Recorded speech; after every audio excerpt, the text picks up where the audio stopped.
नमस्कार, जनमत देख रहे हैं आप। आपके साथ मैं हूं लावनी बिनी। जनमत यानी वो मंच जहां पर हम और आप मिलकर करते हैं उन खबरों की बात जो सीधे आपसे सरोकार रखती है, जो सीधे देश से सरोकार रखती है। और देश से, हमसे, आपसे, समाज से सरोकार रखने वाली खबरों की जब हम बात करते हैं तो उसमें छिपी होती है राष्ट्र सर्वोपरि की भावना। तो इसी राष्ट्र सर्वोपरि की भावना के साथ आज जिस पहली खबर की तरफ मैं आपको ले जाना चाहती हूं, जनमत के माध्यम से आपको आज हम सावधान करने वाले हैं, आपको चेताने वाले हैं कि आप संभल कर रहिए, क्योंकि जिस जमीन को आप अपना मान रहे हैं, क्या उस जमीन पर किसी और की बुरी नजर तो नहीं लगी है? क्या आपको लगता है कि आपकी जमीन जो सुरक्षित है, क्या कभी आपने सोचा है कि सरकारी रिकॉर्ड में आपका प्लॉट, आपकी गली कहीं गायब हो सकती है? क्या आरटीआई के जरिए मांगी गई जानकारी भी जमीन घोटालों के गड्ढों में दबा दी जाती है? ये सारे सवाल इसलिए जहन में आ रहे हैं क्योंकि आज जनमत में हम आपको जिस खबर की तरफ सबसे पहले लिए चलना चाहते हैं वो राजस्थान के बारां जिले का छाबड़ा इलाका है, वहां से आई हुई है। ये बारां जिला और छाबड़ा इलाका दरअसल भू माफियाओं और प्रशासन की मिली भगत का जीता जागता नक्शा बन चुका है। ये सिर्फ प्लॉट विवाद नहीं है, ये उस सिस्टम की पोल खोलने वाली कहानी है जहां आरटीआई में मांगी गई जानकारी दबा दी जाती है, गलियों को कागजों से गायब ही कर दिया जाता है और जो आवाज उठाए उसे चुप कराने की साजिश रची जाती है। कैसे सूचना के अधिकार की धज्जियां उड़ाकर जमीन घोटाले को कानूनी जामा पहनाने की तैयारी हो रही है, इसी को बेनकाब करती आज जनमत की हमारी ये स्पेशल रिपोर्ट।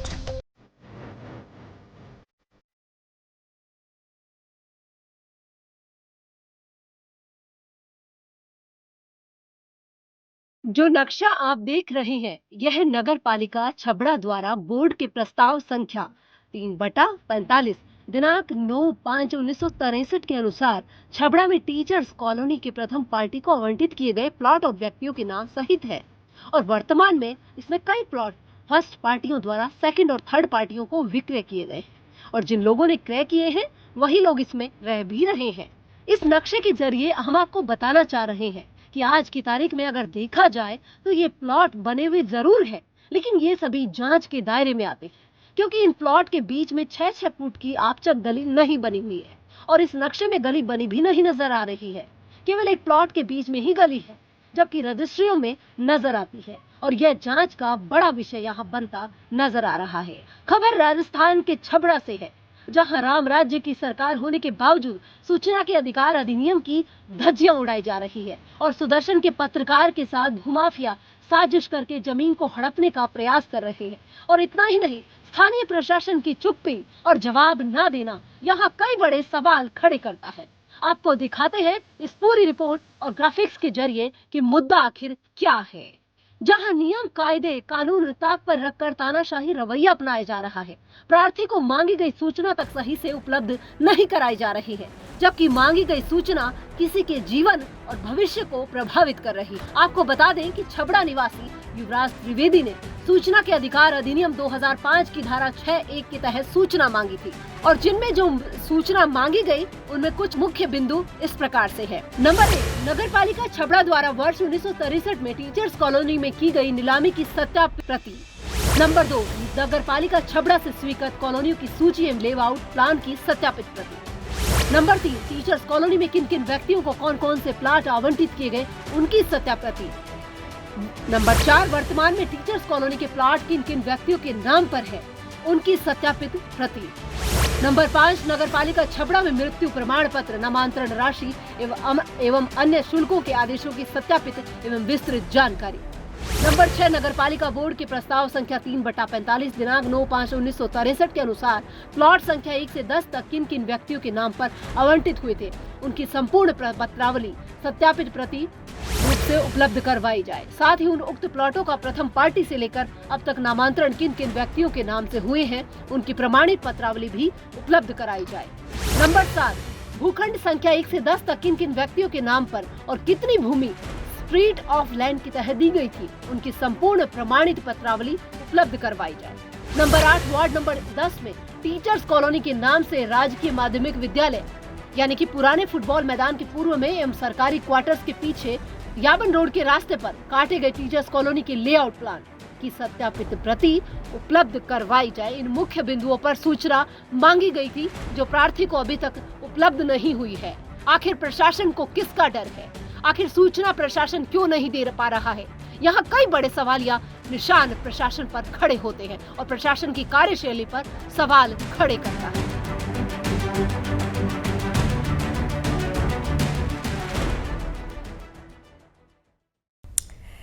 आरटीआई यानी राइट टू इंफॉर्मेशन, ये अधिकार है जानकारी प्राप्त करने का नागरिकों को, लेकिन इसी अधिकारों का हनन यहां पर हो रहा है।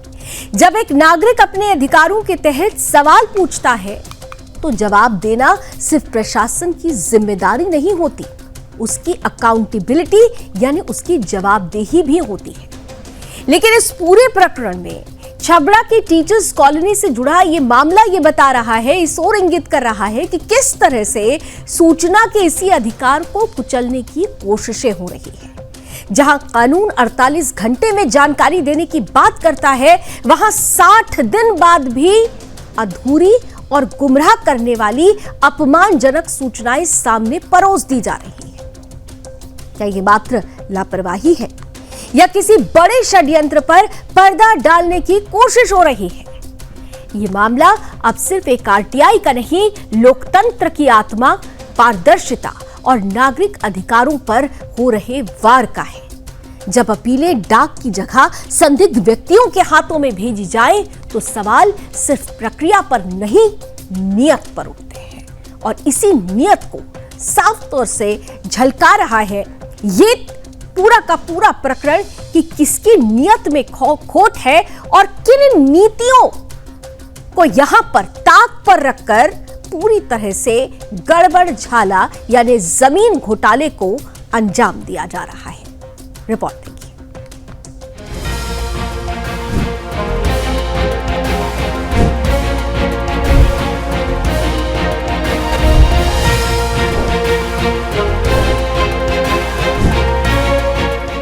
आपको जो ये वीडियो दिखा रहे हैं टीचर्स कॉलोनी से संबंधित वीडियोस हैं और इन सब वीडियो से संबंधित प्रार्थी ने जानकारी मांगी थी जो अब तक प्रार्थी को नहीं मिली है। और इस सच्चाई को सामने आने से रोकने में अब खुद सरकारी तंत्र अड़चन बनता नजर आ रहा है। प्रार्थी युवराज त्रिवेदी निवासी छबड़ा ने इस कॉलोनी से जुड़ी जानकारियां सूचना के अधिकार अधिनियम 2005 के तहत मांगी थी।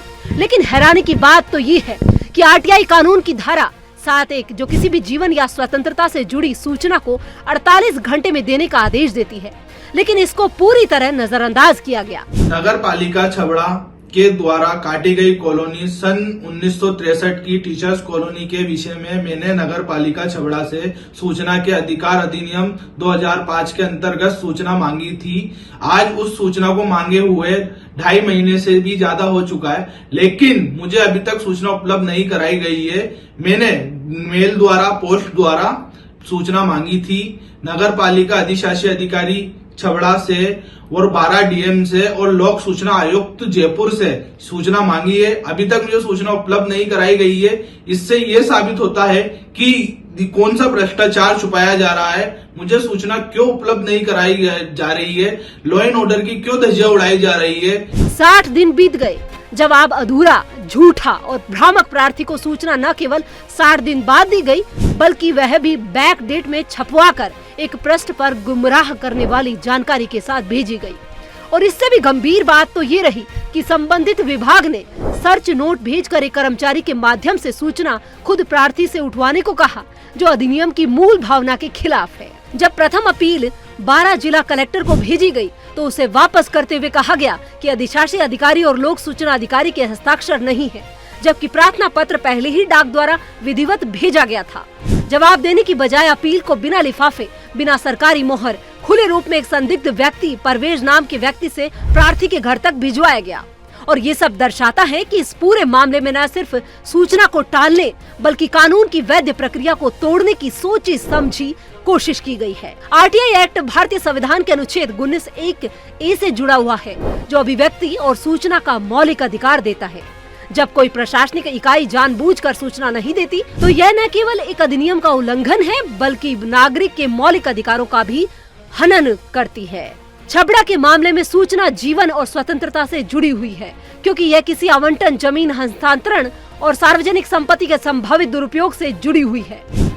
ऐसे में 48 घंटे में सूचना देना अनिवार्य था, लेकिन यह न केवल दिया गया बल्कि जानबूझकर देरी की गई, गुमराह किया गया और अवैध माध्यमों से टालने की कोशिश की गई।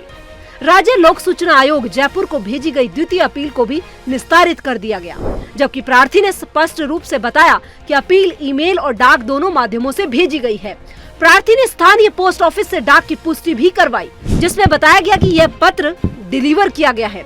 फिर आखिर किस आधार पर अपील को निस्तारित मान लिया गया? साथ ही यह भी मांग की गई कि अब तक की समस्त पत्रावलियों की सत्यापित प्रतिलिपियां मेल और डाक के माध्यम से भेजी जाए, ताकि भविष्य में प्रमाणिक साक्ष्य के रूप में प्रस्तुत की जा सके। और अब निगाहें राजस्थान सरकार और राज्य सूचना आयोग पर है कि क्या वे इस मामले में संज्ञान लेते हैं या प्रार्थी को जवाब के लिए महीनों दर बदर भटकना पड़ेगा।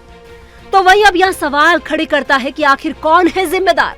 षड्यंत्र और भ्रष्टाचार पर पर्दा डालते हुए प्रार्थी को मांगी गई सूचना की जानकारी उपलब्ध नहीं कराई जा रही है और इस पर कई बड़े सवालिया निशान प्रशासन पर उठते नजर आ रहे हैं।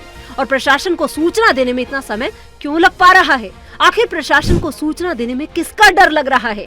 यहाँ कई बड़े सवालिया निशान खड़े करता है। Bureau report, Sudarshan news.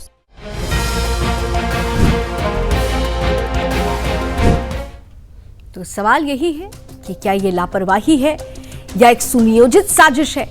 और अगर ये साजिश है तो फिर इस पर जांच होनी चाहिए।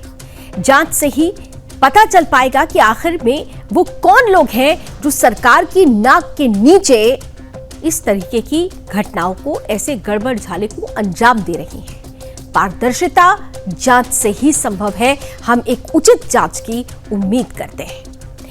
बात पारदर्शिता की हुई है तो आपका नाम, आपकी पहचान, आपकी मंशा, ये भी ऐसी होनी चाहिए कि पारदर्शिता बरकरार रहे। लेकिन ये कहा जाता है कि नाम में क्या रखा है।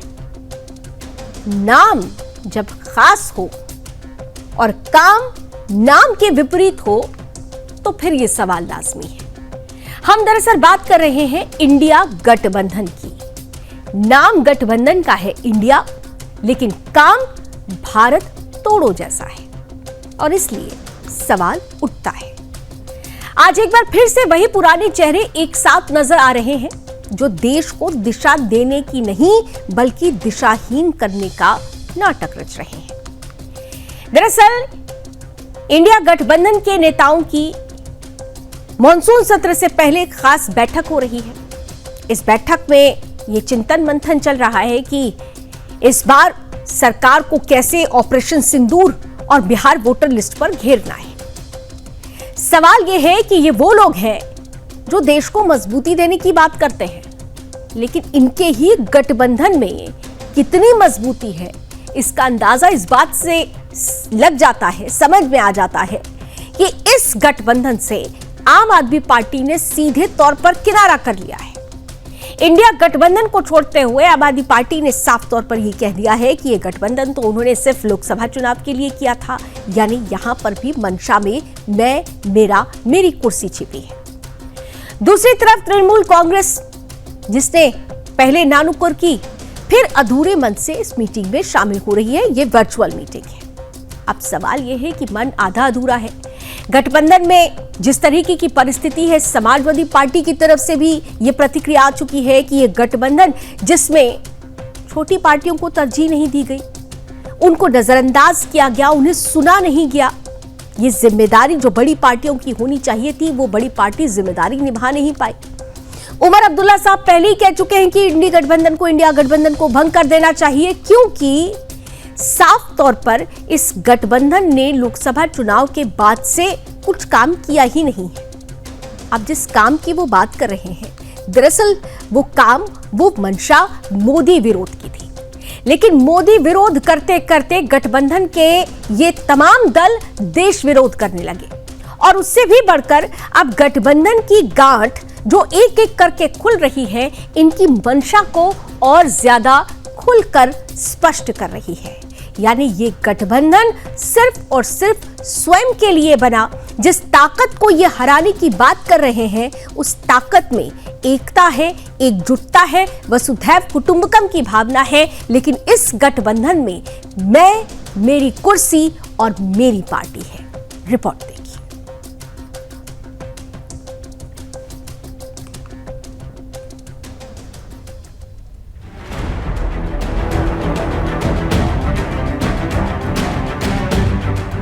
नाम इंडी अलायंस और काम भारत तोड़ो अभियान। देखिए इस तस्वीर को। मीटिंग में एकजुटता का दावा, लेकिन हकीकत में विपक्ष का यह गठबंधन फूट का मैदान बन चुका है। जी हां, आम आदमी पार्टी और टीएमसी ने बैठक से पहले अपनी दूरी जाहिर कर दी है। हालांकि अब टीएमसी के अभिषेक बनर्जी किसी तरह जुड़ रहे हैं और आम आदमी पार्टी पूरी तरह नदारद है। जो लोकसभा का चुनाव लड़ा था उसमें हमने सीट शेयरिंग किया था सबके सामने। उसके बाद दिल्ली चुनाव हुआ, उसमें हमने कोई सीट शेयरिंग नहीं किया है। और अभी फिलहाल जो है, हम लोग अपोजिशन के जितने भी मुद्दे हैं उसको उठाते हैं। हमारे संजय सिंह जी जो है अपोजिशन की मुखर आवाज हैं और अपोजिशन की तमाम पार्टियां, चाहे तृणमूल कांग्रेस हो, चाहे समाजवादी पार्टी हो, चाहे अलग अलग पार्टियां हों, उनके साथ हमारा समन्वय रहता है। मगर हम इंडिया गठबंधन में।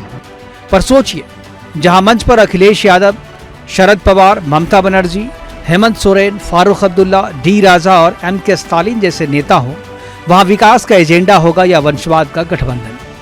और सवाल तो यह भी है कि अगर यह गठबंधन इतना एकजुट है तो फिर आम आदमी पार्टी और टीएमसी की दूरी क्यों? क्यों टीएमसी पहले इनकार करती है, फिर आधे मन से जुड़ जाती है? क्यों आप बैठकों से गायब रहती है? मुझे कोई ताजुब की बात नहीं, क्योंकि 2011-12 में जिस तरह से रामलीला मैदान में एजिटेशन चला, उस समय तो एनजीओ चलाने वाले लोग थे, 10-20 आदमी नहीं थे। अन्ना हजारे अकेला आदमी, वन मैन आर्मी, लाखों लोगों के खाने का इंतजाम यहाँ पर हुआ। इतनी भीड़ आई और मीडिया ने नैरेटिव बिल्डअप किया और कांग्रेस के ऊपर आरोप लगा कि J2 स्पेक्ट्रम और कोल घोटाला में संयुक्त है, संलिप्त है। और फिर शीला दीक्षित जी सरकार के खिलाफ में आरोप लगाया, बदनाम करके हमें सत्ता से बाहर किया। तो इनका जन्म ही हुआ है आरएसएस बीजेपी से। राष्ट्र के सामने बहुत बड़े बड़े मुद्दे हैं और इन मुद्दों पर हम मिलकर रणनीति बना। यह गठबंधन एक विशाल है, बहुत सदस्य हैं उसमें, पूरे देश का एक तरह से विपक्ष उसके साथ है। मैं बहुत ही विनम्रता से कहना चाहता हूँ,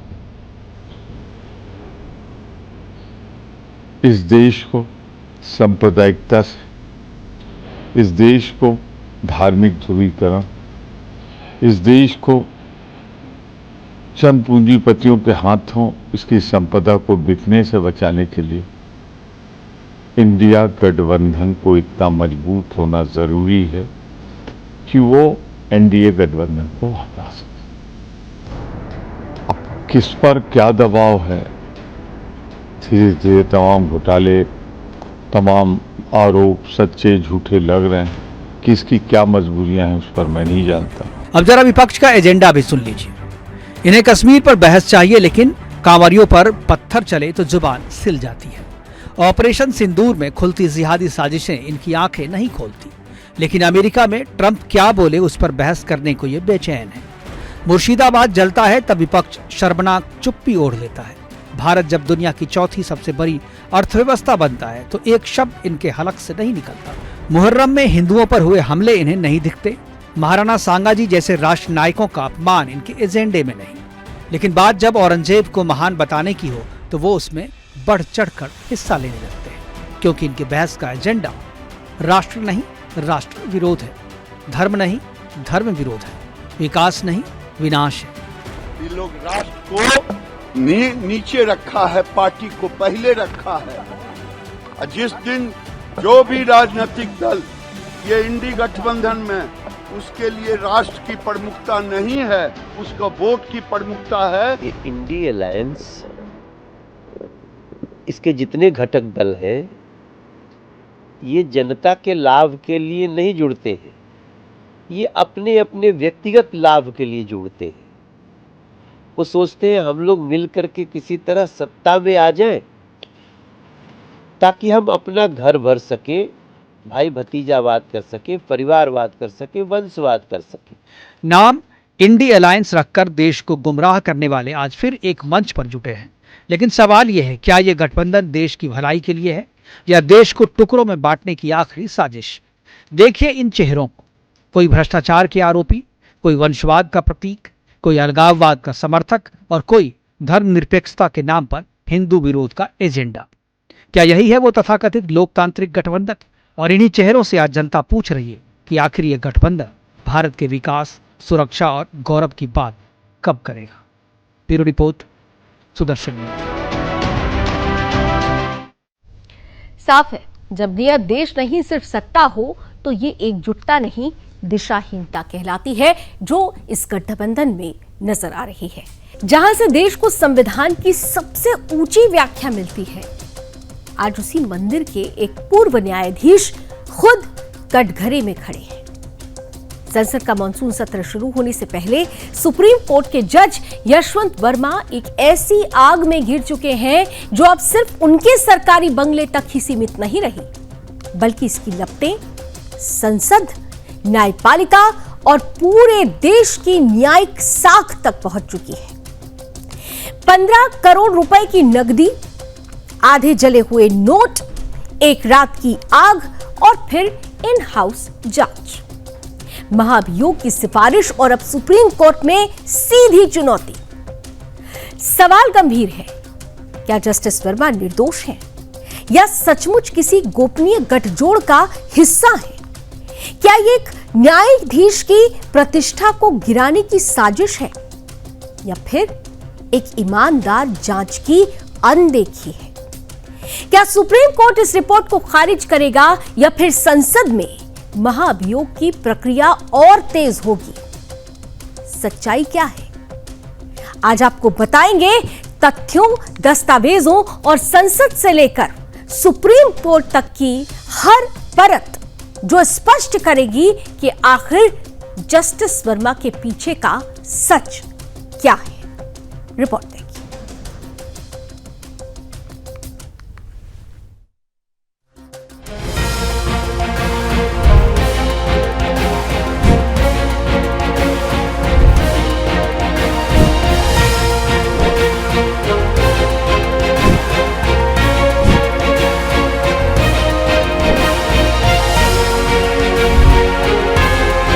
संसद का मानसून सत्र शुरू होने से महज 3 दिन पहले 18 जुलाई को जस्टिस यशवंत शर्मा ने सुप्रीम कोर्ट का दरवाजा खटखटाया।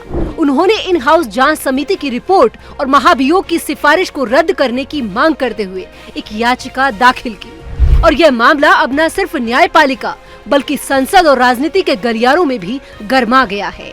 14 मार्च की रात 11:35 पर जस्टिस वर्मा के लुटियंस स्थित बंगले में आग लगने की घटना ने सनसनी फैला दी।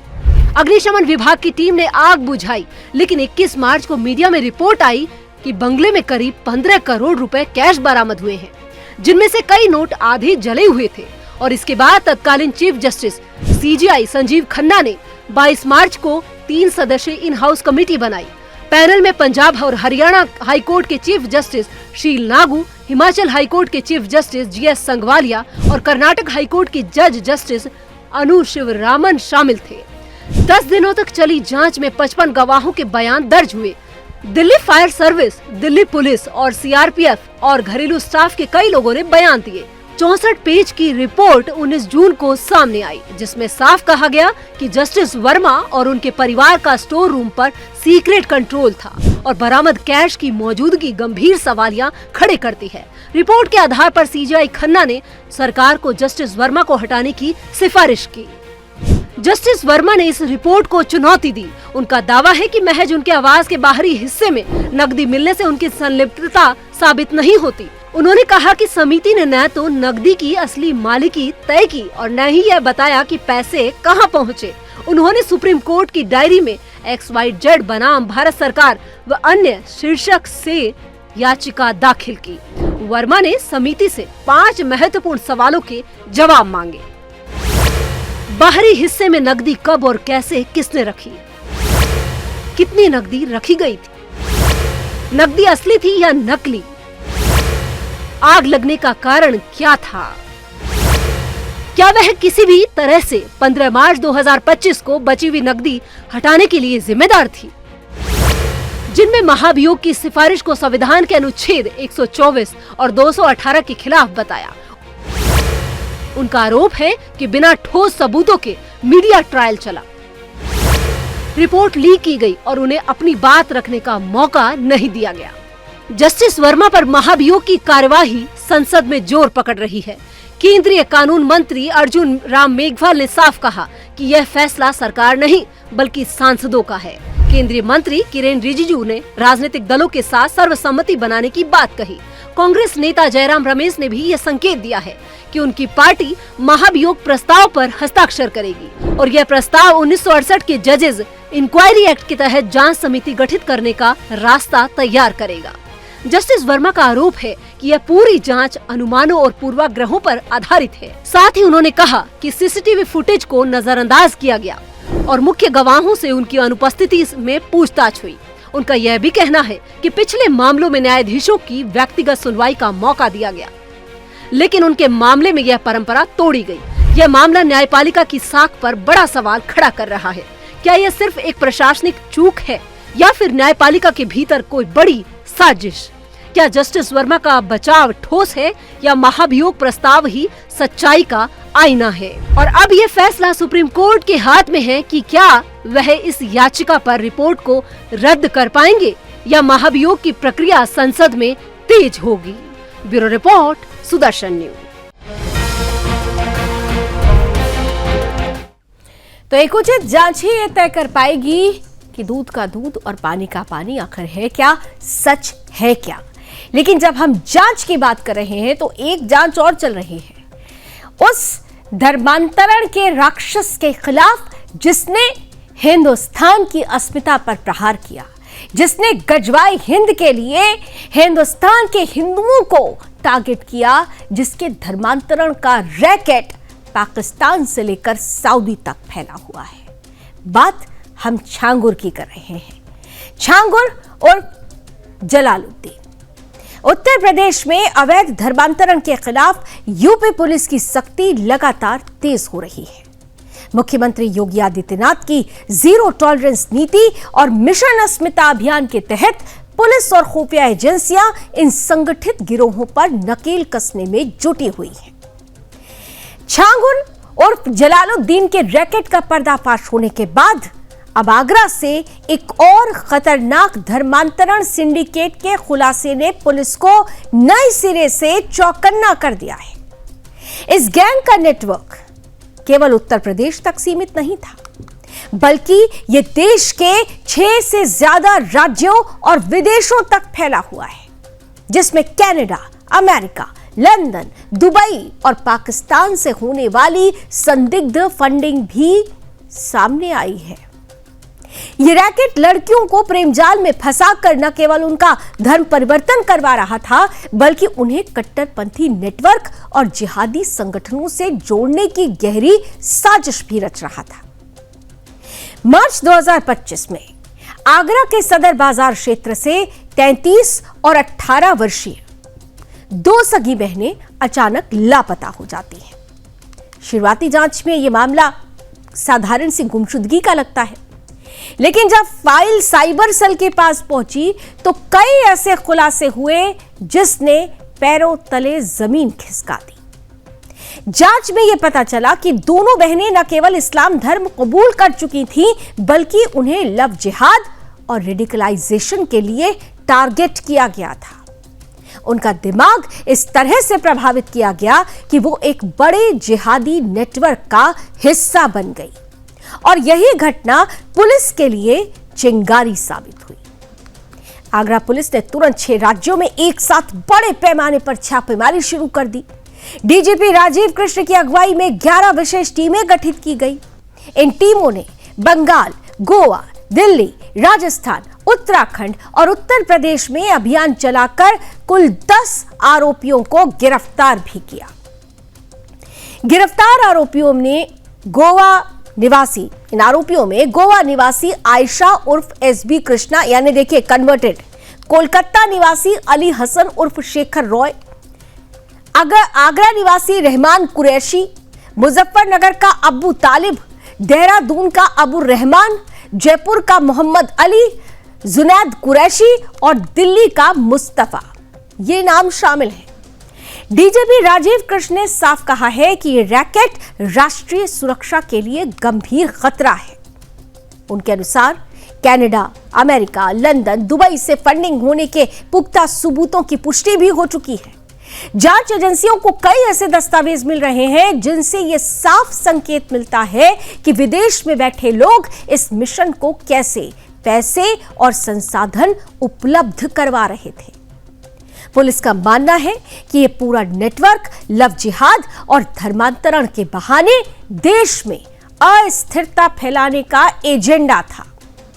आगरा पुलिस कमिश्नर दीपक कुमार ने भी बताया कि इस नेटवर्क में हर आरोपी की अलग अलग भूमिका तय की गई थी। कोई फंडिंग संभालता था, कोई लड़कियों को फंसाने का काम करता था, तो कोई लीगल सहायता और मोबाइल सिम जैसी सुविधाएं मुहैया कराता था। यानी नीचे से लेकर ऊपर तक सबके काम डिवाइड किए गए थे। यह कार्य प्रणाली बिल्कुल किसी संगठित कॉरपोरेट नेटवर्क की तरह थी। इस जांच में छांगुर और जलालुद्दीन का नाम फिर से सुर्खियों में आया।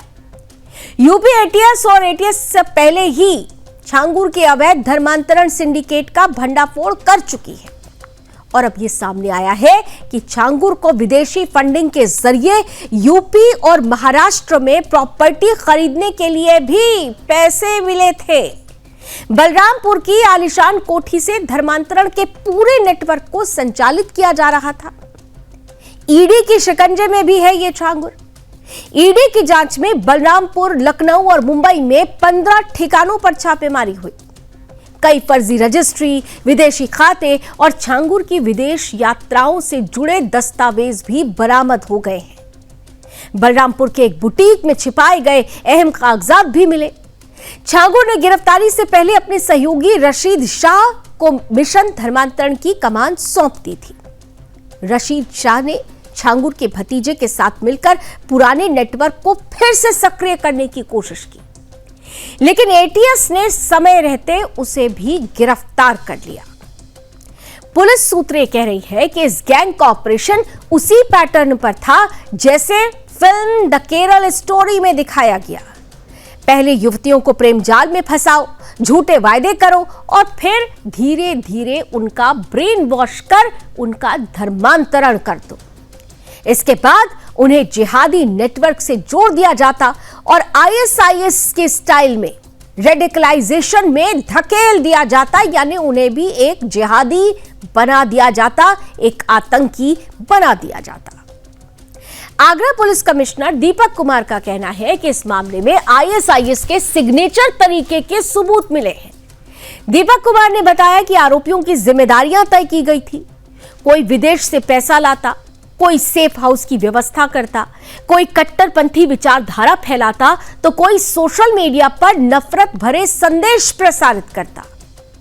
इस तरह से यह नेटवर्क युवतियों को धर्मांतरण की ओर धकेलकर उन्हें आतंकवादी मानसिकता की ओर मोड़ने में जुटा हुआ था।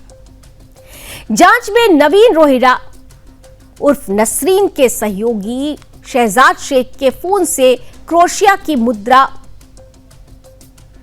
की तस्वीरें भी मिली हैं। ईडी को संदेह है कि धर्मांतरण रैकेट में विदेशी मुद्रा का बड़ा लेन देन हुआ है। क्रोएशिया, पनामा और अन्य विदेशी नेटवर्क के साथ लिंक होने की भी संभावना जताई जा रही है। इस पूरे मामले में जो सबसे भयावह तस्वीर सामने आई है, जो सबसे भयावह तथ्य सामने आया है, वो ये है कि धर्मांतरण अब केवल धार्मिक आस्था का विषय नहीं रहा है, बल्कि ये एक सुनियोजित अंतरराष्ट्रीय षड्यंत्र का रूप ले चुका है, यानी राष्ट्रीय सुरक्षा भी खतरे में आ चुकी है। आगरा का यह मामला एक चेतावनी है कि कैसे संगठित गिरोह युवतियों को निशाना बनाकर उन्हें आतंकवाद की ओर धकेल रहे हैं। यह सिर्फ एक कानून व्यवस्था का मुद्दा नहीं है, बल्कि राष्ट्रीय सुरक्षा का सवाल है। उत्तर प्रदेश पुलिस ने छांगुर से लेकर आगरा गैंग तक जो कार्रवाई की है, वो ये दिखाती है कि राज्य अब इस खतरे को किसी भी स्तर पर बर्दाश्त करने के लिए तैयार नहीं है। मुख्यमंत्री योगी आदित्यनाथ की सरकार का जीरो टॉलरेंस मॉडल बाकी राज्यों के लिए भी एक उदाहरण है। यह भी स्पष्ट है कि नेटवर्क की जड़ें गहरी हैं, जिनमें पैसे, धर्म, राजनीति और अंतर्राष्ट्रीय एजेंडा छिपा हुआ है। इनका खतरनाक मिश्रण है। यदि ऐसे रैकेट्स को समय रहते ना रोका गया तो यह देश की सांस्कृतिक और सामाजिक बुनियाद के लिए सबसे बड़ा खतरा होंगे। आगरा का मामला ये बताने के लिए पर्याप्त है कि अब केवल सतही जांच से काम नहीं चलेगा। जरूरत है कठोर कानून की, गहरी खुफिया निगरानी की और तेज से तेज कार्रवाई की, ताकि आगे आने वाले समय में वो कार्रवाई ऐसे जिहादियों के लिए एक नजीर बन सके। क्या कुछ कहा जा रहा है उत्तर प्रदेश के डीजीपी की तरफ से, आइए उनकी प्रतिक्रिया भी आपको सुनवाते हैं। उत्तर प्रदेश पुलिस ने एक मिशन अस्मिता लॉन्च किया था, जिसमें पूर्व में अवैध धर्म परिवर्तन के सिंडिकेट के कुछ अभियुक्त गिरफ्तार किए गए थे। इसमें मोहम्मद उमर गौतम, मुफ्ती जहांगीर आलम कासमी, इनको एटीएस ने गिरफ्तार किया था। इसी क्रम में हाल में छांगुर बाबा उर्फ जमालुद्दीन उर्फ जलालुद्दीन के अवैध धर्म परिवर्तन के सिंडिकेट को भी उसको पर्दाफाश किया गया एसटीएफ के द्वारा, और एटीएस के द्वारा उसकी इन्वेस्टिगेशन जारी है, जिसमें कई चौंकाने वाले तथ्य सामने आए हैं। यह अभियान जिहाद के नाम पर अंतर्राष्ट्रीय जिहादी फंडिंग प्राप्त करने, रेडिकलाइजेशन की कार्रवाई करने और राष्ट्रीय सुरक्षा में से तो राष्ट्रीय सुरक्षा के लिए जो खतरा हो, उसके खिलाफ आवाज बुलंद करनी होगी और इस नेटवर्क को ध्वस्त करना होगा। चलिए अब हम जनमत के आखिरी पड़ाव पर आ चुके हैं, यानी बात हो रही है आज की गुड न्यूज की, आज की पॉजिटिव न्यूज की। और जब हम राष्ट्रीय सुरक्षा की बात करते हैं तो देखिए, हमारे भारत के स्वदेशी चौकीदार भी अब तैयार हैं। अब ये चौकीदार कौन है, आसमान के चौकीदार क्यों कहा जा रहा है, आइए गुड न्यूज में आपको इनका ही आपसे परिचय कराते हैं। भारत सरकार ने दरअसल भारतीय वायुसेना के लिए 6 स्वदेशी airborne warning and control system यानी अवॉक्स विमानों के निर्माण को मंजूरी दे दी है। ये प्रोजेक्ट 20,000 करोड़ रुपए की लागत वाली एक बड़ी रक्षा परियोजना है, जिसे डीआरडीओ, एयरबस और भारतीय कंपनियों के साथ मिलकर तैयार करेगा। ये विमान भारतीय वायुसेना की निगरानी, कमांड और कंट्रोल क्षमताओं को नई ताकत देंगे। रिपोर्ट से कह रही है कि इस परियोजना को अवॉक्स इंडिया कार्यक्रम या नेत्रा MK2 कहा जा रहा है। इसके तहत एयर इंडिया के बेड़े से प्राप्त 6 एयरबस A321 विमानों को अत्याधुनिक निगरानी विमानों में बदल दिया जाएगा। इन विमानों में पंख के ऊपर एक बड़ा रडार एंटीना लगाया जाएगा, जो 360 डिग्री रडार कवरेज देगा। ये प्रणाली दुश्मन के विमानों, जमीनी रडार और अन्य खतरों का लंबी दूरी से पता लगाने और ट्रैक करने में सक्षम होगी। इसमें AESA यानी active electronical scanned array radar तकनीक का इस्तेमाल होगा, जो दुनिया की सबसे उन्नत किस्म की रडार तकनीकों में से एक है।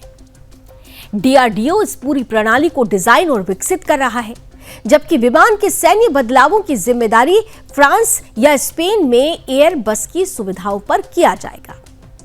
इसके तहत यात्री विमानों की सीटें हटाई जाएगी, आगे के हिस्से को मजबूत किया जाएगा, अतिरिक्त विद्युत इकाई लगाई जाएगी और मिशन कंसोल इंस्टॉल किए जाएंगे। यह पहली बार होगा जब भारत में एयरबस 321 जैसे विमान को इतनी जटिल सैन्य भूमिका के लिए बदला जा रहा है, और वो भी स्वदेशी प्रणाली से।